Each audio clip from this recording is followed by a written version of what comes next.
Les toits de Paris font rêver. Ils sont connus dans le monde entier. Leurs 1000 nuances de gris inspirent les peintres, les cinéastes, les photographes, les publicitaires et les poètes.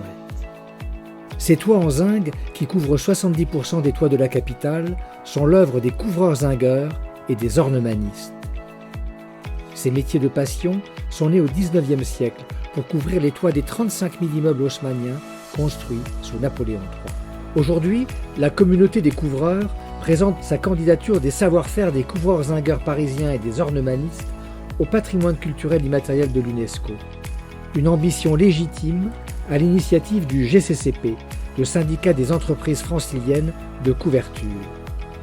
Notre candidature est soutenue par de nombreuses institutions, la FFB, la CAPEB, les unions compagnoniques, par des élus, la mairie de Paris, par des grandes entreprises, par des PME et des artisans couvreurs dans toute la France.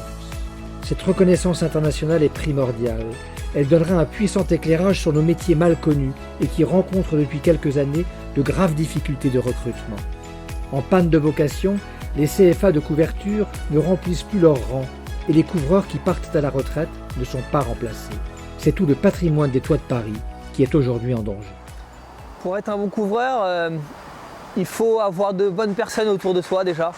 Ça c'est important, donc l'apprentissage c'est vraiment la base d'un métier, c'est que quelqu'un doit retransmettre à un jeune qui lui-même retransmettra à un autre jeune, etc. Et ça c'est indispensable.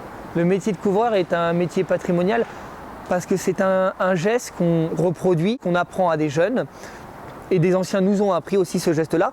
C'est patrimonial dans ce sens-là, quoi. C'est vraiment quelque chose qui n'a pas bougé et qui continuera à perdurer dans le temps, quoi. Indissociables des couvreurs, ce sont les ornemanistes. Ils fabriquent les lucarnes, les œils de bœuf, les frises et les décors en zinc qui coiffent les dômes. Ce sont les ornemanistes qui reproduiront à l'identique la flèche de Viollet-le-Duc, tombée dans l'incendie de Notre-Dame. Aujourd'hui, c'est toute la communauté des couvreurs de France qui se mobilise pour faire reconnaître leur savoir-faire si précieux.